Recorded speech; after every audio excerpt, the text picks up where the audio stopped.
دنیا کی سب سے اونچی عمارت جس پر تقریباً $1.5 ارب خرچ ہوئے، لیکن اسے روزانہ چلانے کے لیے سیوریج سسٹم کے بجائے ویسٹ ٹرکس کا سہارا لینا پڑا۔ یہ بات سن کر کسی کو بھی یقین نہیں آتا۔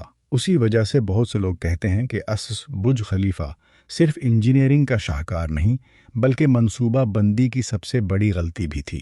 لیکن کیا واقعی یہ سچ ہے، یا پھر میڈیا نے اس کہانی کو اتنا سنسنی خیز بنا دیا کہ اصل حقائق کہیں پیچھے رہ گئے؟ آج ہم اس پوری کہانی کو تفصیل سے سمجھیں گے۔ 2010 میں جب برج خلیفہ کی باقاعدہ افتتاحی تقریب ہوئی تو پوری دنیا کی نظریں دبئی پر جمی ہوئی تھیں۔ 828 میٹر بلند یہ عمارت صرف ایک فلک بوس عمارت نہیں تھی، بلکہ متحدہ عرب امارات کے عزم، ترقی اور مستقبل کے وژن کی علامت بن چکی تھی۔ ہر کوئی اس انجینئرنگ کے شاہکار کو دیکھ کر حیران تھا۔ لیکن افتتاح کے چند ہی دن بعد ایک ایسی رپورٹ سامنے آئی جس نے لوگوں کو الجھن میں ڈال دیا۔ میڈیا نے دعویٰ کیا کہ برج خلیفہ شاہ شہر کے سیوریج نیٹ ورک سے مناسب طریقے سے منسلک ہی نہیں تھی۔ اسی وجہ سے عمارت کا تمام فضلہ ہر روز درجنوں ٹرکوں کے ذریعے باہر لے جایا جاتا تھا۔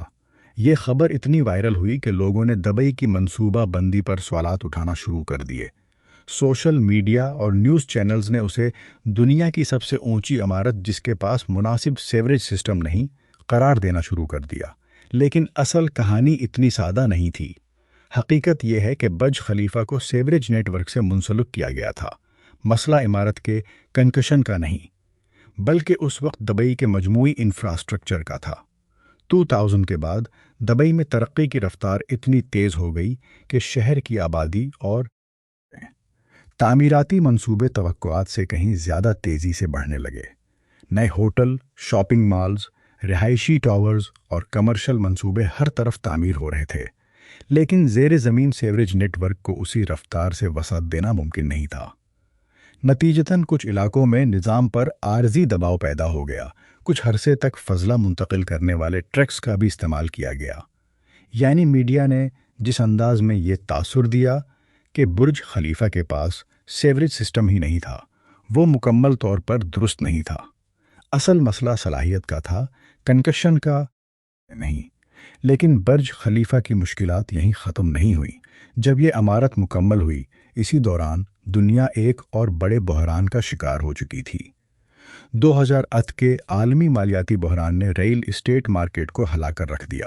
دبئی بھی اس سے محفوظ نہ رہ سکا اور سرمایہ کاروں نے نئے منصوبوں سے فاصلے اختیار کرنا شروع کر دیے۔ برج خلیفہ کے لگژری اپارٹمنٹس، جن کی تعمیر مکمل ہونے سے پہلے بہت زیادہ مانگ تھی، اچانک توقع کے مطابق فروخت نہیں ہو رہے تھے۔ رپورٹس کے مطابق افتتاح کے بعد کئی مہینوں تک عمارت کے بہت سے اپارٹمنٹس خالی رہے۔ کرایوں میں بھی خاصی کمی آ گئی۔ بین الاقوامی میڈیا نے فوراً اس صورتحال کو ایک ناکامی کے طور پر پیش کرنا شروع کر دیا۔ سرخیاں لگنے لگیں کہ دنیا کی سب سے اونچی عمارت ایک خالی دیو بن چکی ہے۔ کچھ تجزیہ کاروں نے تو یہاں تک کہہ دیا کہ دبئی نے اپنی صلاحیت سے بڑھ کر منصوبے شروع کر دیے تھے۔ لیکن اکثر لوگ ایک اہم بات بھول جاتے ہیں۔ برج خلیفہ کبھی صرف اپارٹمنٹس فروخت کرنے کے لیے نہیں بنائی گئی تھی۔ اس منصوبے کا اصل مقصد دبئی کو عالمی نقشے پر ایک ایسی منزل بنانا تھا جہاں سیاحت، کاروبار اور سرمایہ کاری تینوں کو ایک ساتھ فروغ دیا جا سکے۔ عمارت میں لگژری رہائش گاہوں کے علاوہ دفاتر، آبزرویشن ڈیک، عالمی معیار کا ہوٹل اور کمرشل اسپیس بھی شامل کیے گئے تھے۔ یعنی اگر ابتدائی مہینوں میں رہائش کم بھی تھی تو اس کا ہرگز یہ مطلب نہیں کہ منصوبہ ناکام ہو گیا تھا۔ بہت سے بڑے منصوبے اپنی مکمل صلاحیت تک پہنچنے میں کئی سال لیتے ہیں، لیکن سوال اب بھی وہی تھا، کیا دبئی اس بحران سے نکل سکا یا برج خلیفہ واقعی ایک بہت تجربہ ثابت ہوئی؟ جواب ہے جی ہاں، دبئی کامیابی سے اس بحران سے نکل آیا، اور شاید اسی وجہ سے آج برج خلیفہ کو صرف انجینئرنگ ہی نہیں بلکہ کاروباری کامیابی کی بھی مثال سمجھا جاتا ہے۔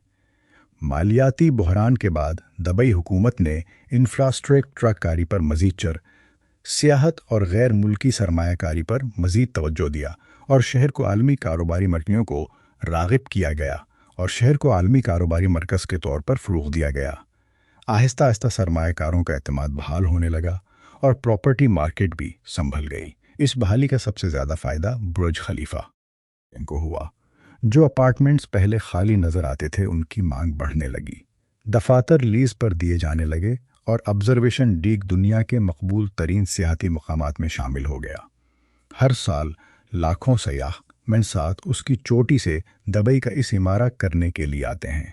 آج بلکہ دبئی کی عالمی شناخت کی سب سے طاقتور علامت بن چکی ہے۔ جب بھی دبئی کا نام لیا جاتا ہے سب سے پہلے ذہن میں یہی فلک بوس عمارت آتی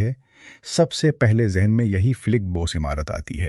یہ عمارت سیاحتی مہمات، بین الاقوامی تقریبات اور میڈیا کوریج کا مستقل حصہ بن چکی ہے، لیکن اتنی بڑی عمارت کو برقرار رکھنا بھی کسی چیلنج سے کم نہیں۔ ہر روز ہزاروں لوگ اس عمارت میں آتے ہیں، اسی وجہ سے لفٹس، ایئر کنڈیشننگ سسٹمز، پانی کی فراہمی اور بجلی کے نظام کی مسلسل نگرانی کی جاتی ہے۔ عمارت کے شیشے نما بیرونی حصے کو صاف رکھنا بھی ایک انتہائی مشکل کام ہے۔ خصوصی مینٹیننس ٹیمیں جدید آلات کے ذریعے سے صفائی کرتی ہیں اور پوری عمارت کو مکمل صاف کرنے میں کئی ہفتے لگ جاتے ہیں۔ یعنی برج خلیفہ صرف بنانے میں ہی مہنگی نہیں تھی، بلکہ اسے برقرار رکھنے پر بھی ہر سال لاکھوں ڈالر خرچ ہوتے ہیں۔ تاہم سیاحت، کمرشل دفاتر، لگژری رہائش گاہوں اور ہوٹل سے حاصل ہونے والی آمدنی اس لاگت کو کافی حد تک جائز ثابت کرتی ہے۔ اب دوبارہ اس وائرل سیوریج والی کہانی کی طرف آتے ہیں۔ یہ بات بالکل درست ہے کہ ایک وقت ایسا تھا جب دبئی کے بعض انفراسٹرکچر سسٹمز پر دباؤ تھا، اور لیکن اس کا ہرگز یہ مطلب نہیں کہ برج خلیفہ بغیر سیوریج سسٹم کے چل رہی تھی۔ اصل مسئلہ عارضی اساس صلاحیت کی کمی تھا، جسے بعد میں انفراسٹرکچر کی توسیع کے ذریعے کافی حد تک حل کر لیا گیا۔ آج بھی انٹرنیٹ پر بہت سی ویڈیوز اور مضامین اس پرانی کہانی کو اس انداز میں پیش کرتے ہیں جیسے یہ مسئلہ آج بھی موجود ہو۔ حقیقت یہ ہے کہ بہت سی وائرل کہانیاں آدھی سچ اور آدھی مبالغہ آرائی پر مبنی ہوتی ہیں، اسی لیے کسی بھی سنسنی خیز دعوے پر یقین کرنے سے پہلے اس کے پس منظر اور اصل حقائق کو سمجھنا ضروری ہوتا ہے۔ برج خلیفہ کی کہانی ہمیں ایک اور اہم سبق بھی ہوتا ہے۔ جب ابتدا میں اسے تنقید وقت سے بہت کرنا پڑتا ہے تو ابتدا میں اسے تنقید بہت کرنا پڑتا ہے۔ لوگ اس کی خامیوں کو نمایاں کرتے ہیں اور اکثر اسے ناکام قرار دے دیتے ہیں، لیکن وقت کے ساتھ جب منصوبہ بندی بہتر ہوتی ہے اور نظام مزید مضبوط ہو جاتے ہیں تو وہی منصوبہ کامیابی کی مثال بن جاتا ہے۔ برج خلیفہ بھی کچھ ایسی ہی کہانی ہے۔ اس نے عالمی مالیاتی بحران دیکھا، انفراسٹرکچر کے مسائل کا سامنا کیا اور میڈیا کی شدید تنقید بھی برداشت کی، لیکن آج یہ دنیا کی سب سے مشہور عمارتوں میں شمار ہوتی ہے اور ہر سال دبئی کی معیشت میں اربوں ڈالر کی بالواسطہ اقتصادی قدر کا اضافہ کرتی ہے۔ تو اگلی بار جب کوئی کہے کہ برج خلیفہ کے پاس سیوریج سسٹم ہی نہیں تھا تو یاد رکھیے، اصل کہانی صرف اتنی نہیں ہے۔ حقیقت ہمیشہ سرخیوں سے کہیں زیادہ تفصیلی ہوتی ہے، اور کبھی کبھی ایک وائرل افسانے کے پیچھے چھپی سچائی اس سے کہیں